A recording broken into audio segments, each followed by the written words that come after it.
Всем привет, это Руслан Левиев и первая сводка в августе. Есть популярное мнение, что в августе обычно происходит все самое плохое. Но не в этот раз. Редко у нас выдаются такие моменты, когда мы можем искренне за что-то порадоваться. Тем более ценны эти моменты. Я поздравляю всех друзей и родственников политзаключенных, которые были обменены и освобождены на этой неделе. Большинство из них оказались за решеткой из-за своей антивоенной позиции. Но также не стоит забывать, что в местах заключения остаются больше 1000 человек, преследуемых по политическим мотивам. И это только известных имен. А есть еще те, кто условно что-то не то репостнул во ВКонтакте, написал комментарий, который потом попался местным сотрудникам Центра противодействия экстремизму МВД России и получил свой срок. При этом в сводке информагентств человек не попал, поэтому мы с вами о нем не знаем. Думаю, большинство из вас до этой недели не слышали про Павла Кушнира, 39-летнего антивоенного активиста из Биробиджана.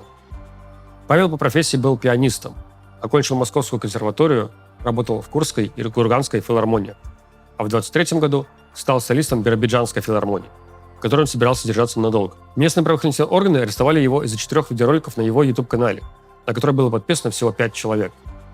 В роликах он критиковал российские власти и выступал против войны в Украине. После того, как его посадили в следственный изолятор, Павел объявил сухую голодовку. Это когда отказываются не только от пищи, но и от воды. И вот на днях пришла новость, что Павел скончался в следственном изоляторе. Мои соболезнования семье Павла.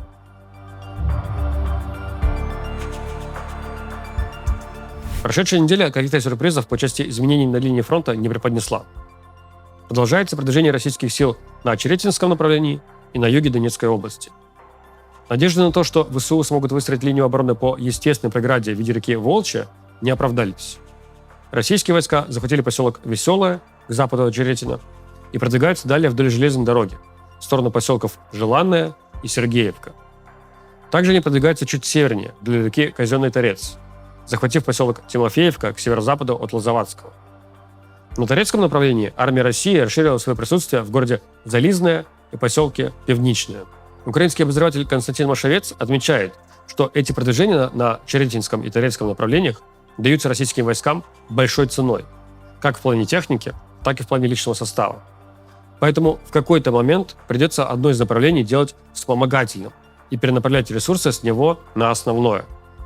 Машевец предполагает, что основным направлением станет Очеретинское, то есть с движением в сторону населенных пунктов Покровск, Мирноград и Малиновка. Вдоль этих населенных пунктов проходит рокадная трасса, соединяющая Покровск и Константиновку, перерезание которой осложнит снабжение украинских войск на Торецком направлении. Перейдя по линии фронта чуть севернее, к городу Часов Яр, я отмечу, что на этой неделе многие Z-канала писали об очередной успешной трубопроводной, как я их называю, операции. Почему трубопроводной?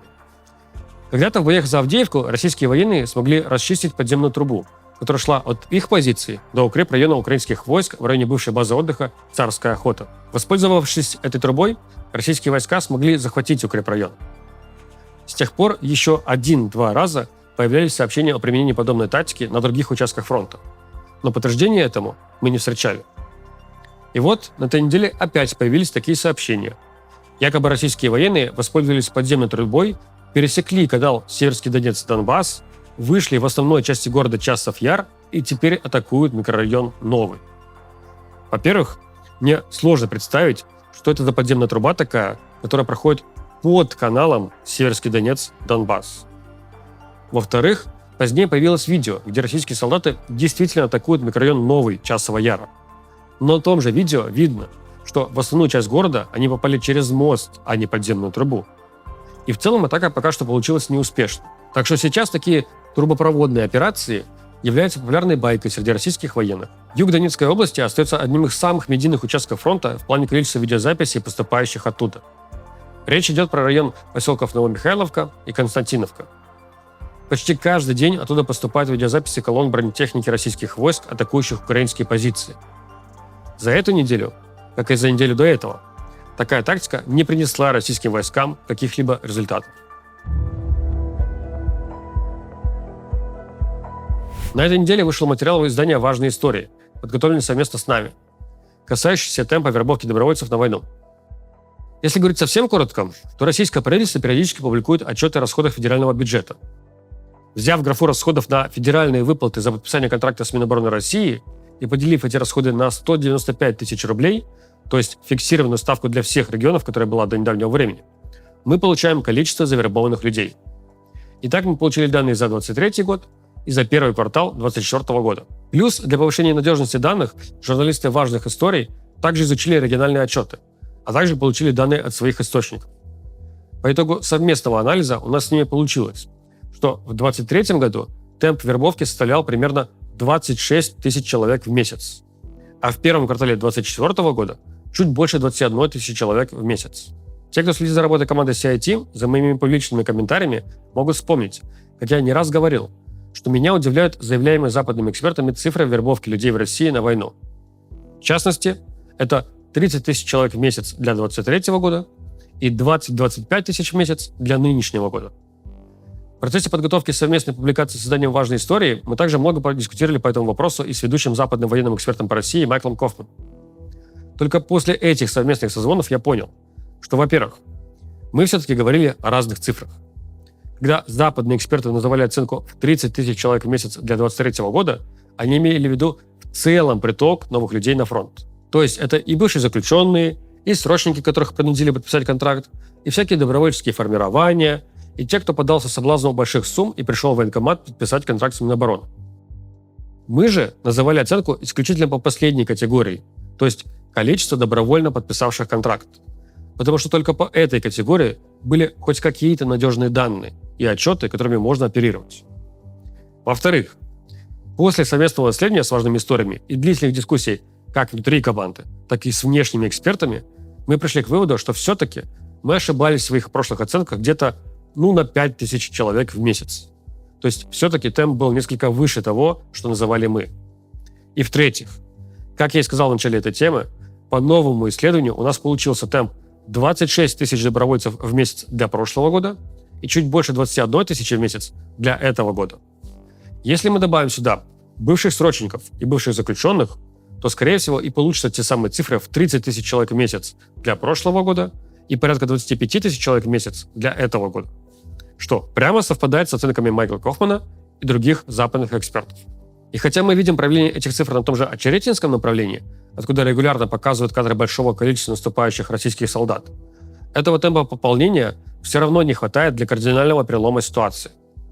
Говоря военными терминами, да, российские войска продвигаются на Очеретинском направлении. У них есть тактические успехи, но на оперативный простор они не выходили. То есть мы по-прежнему не считаем это масштабным наступлением. О нехватке людей говорят и последние инициативы федеральных властей. В частности, с 1 августа федеральная выплата за заключение контракта с Минобороны поднята со 195 тысяч до 400 тысяч рублей, то есть более чем в 2 раза. Также дана рекомендация регионам установить региональную выплату в сумму также не менее 400 тысяч рублей. Плюс, когда предупреждали об этом журналисты, с номера 117 начали массовую рассылку по абонентам с предложением подписать контракт и получить от 800 тысяч рублей. Кстати, на фоне нехватки желающих погибать за политические интересы Владимира Путина, некоторые регионы продолжают проводить антииммигрантские рейды.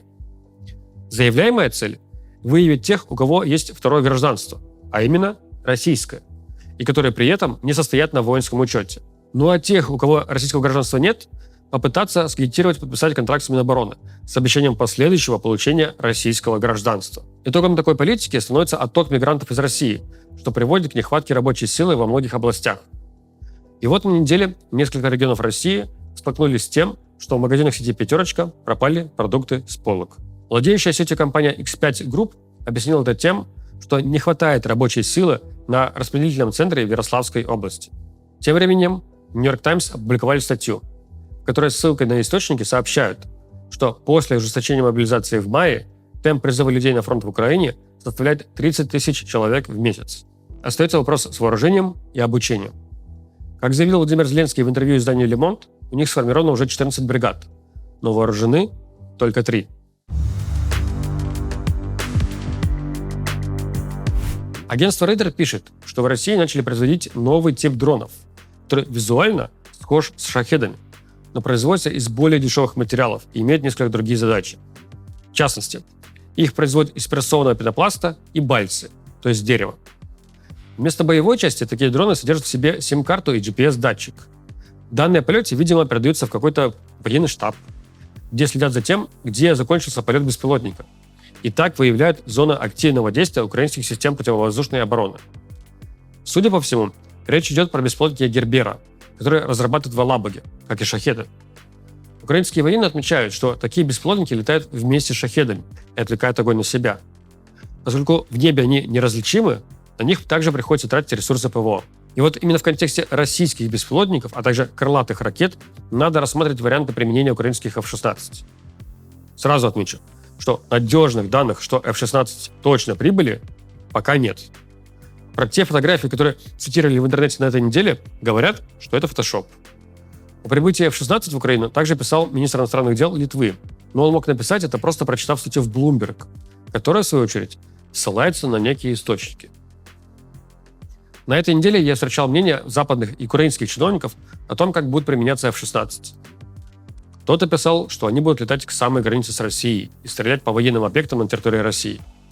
Другие говорили, что они будут оказывать поддержку в сухопутных операциях, уничтожая объекты на земле, то есть выполняя роль штурмовой авиации. Я считаю, что это все нереалистичные, завышенные ожидания, которые приведут к ненужным потерям авиации. Угроза российского ПВО по-прежнему сильна, поэтому фокус внимания сейчас должен быть на функции квази-ПВО, то есть F-16 должны перехватывать российские беспилотники и крылатые ракеты. Широко разошлись в интернете слухи о том, что якобы украинский FPV-дрон смог уничтожить российский военный вертолет, перехватив его на взлете. Во многом распространение этих слухов было спровоцировано статьей англоязычного Forbes. Автор статьи ссылается на сообщение Алексея Воеводы, российского вертолетчика, который по горячим следам в своем телеграм-канале писал, что якобы действительно украинские дроноводы смогли подбить российский вертолет с помощью дрона. Вот только потом Воевода опубликовал новый пост, в котором уточнил, что, оказывается, место взлета попало под удар «Хаймерсов», и FPV-дрон тут ни при чем. А каких-либо других свидетельств удара дрона по вертолету не было. Поэтому к этому сообщению надо относиться как к популярной байке. Да, мы не раз видели попытки операторов дронов перехватить летящие российские вертолеты. Но там видно, что перехватить вертолет можно только каким-то невероятным чудом. А так это невозможно ввиду разницы скоростей. Еще по теме техники отмечу появление снимка якобы северокорейского БТРа на территории Белгородской области. Украинские военные опубликовали кадр с беспилотника, который хоть и плохого качества, но при этом он позволяет уверенно говорить, что мы видим трехосный бронетранспортер, тогда как российские бронетранспортеры четырехосные. БТР с подобной трехосной колесной схемой есть у КНДР, но пострелять их было бы странно, потому что России пока хватает и своих бронетранспортеров. Есть предположение, что, возможно, это не просто БТР, а северокорейский противотанковый ракетный комплекс Пульсе-4. Вот это гораздо более правдоподобно, потому что на фронте действительно есть дефицит противотанковых ракетных комплексов.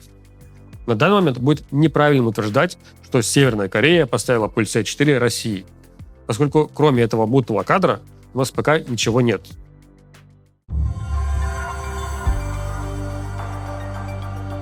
Во вторник мы опубликовали материал про новые модификации российских танков. Мы внимательно отслеживаем все публикующиеся фото и видео с железнодорожными эшелонами, везущими танки. Плюс нам периодически такие фото и видео присылают наши источники, за что им огромное спасибо. Каждое такое видео подвергается нашему тщательному анализу. Мы смотримся чуть ли не в каждый винтик танка, чтобы отметить изменения. И благодаря этому мы ввели свое обозначение новых модификаций танков семейства Т-72Б3. А именно, модификация образца 22 года, модификация образца 23 года и вот теперь модификация образца 24 года. Об их различиях вы можете прочитать в нашем материале. Это важно, поскольку позволяет отслеживать такие новые танки на фронте и делать дополнительные предположения о темпах российского производства. Напомню, что наша оценка заключается в том, что Россия поставляет на фронт около 100 танков ежемесячно, из которых 20-30 являются произведенными с нуля танками Т-90М «Прорыв». Так вот, в самой новой модификации танка Т-72Б3М образца 24 года самой заметной деталью являются появившиеся заводские резинотканевые экраны, предназначенные для защиты кормовой части башни и моторно-трансмиссионного отделения.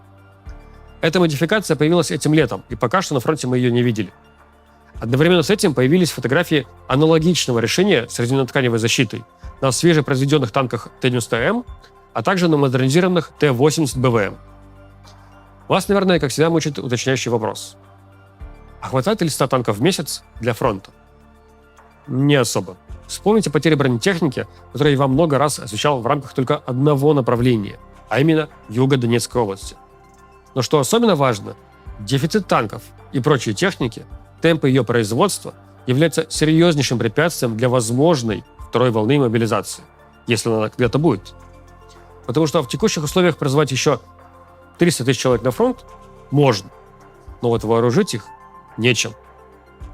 Вот такие у нас новости на данный момент. Увидимся с вами через неделю.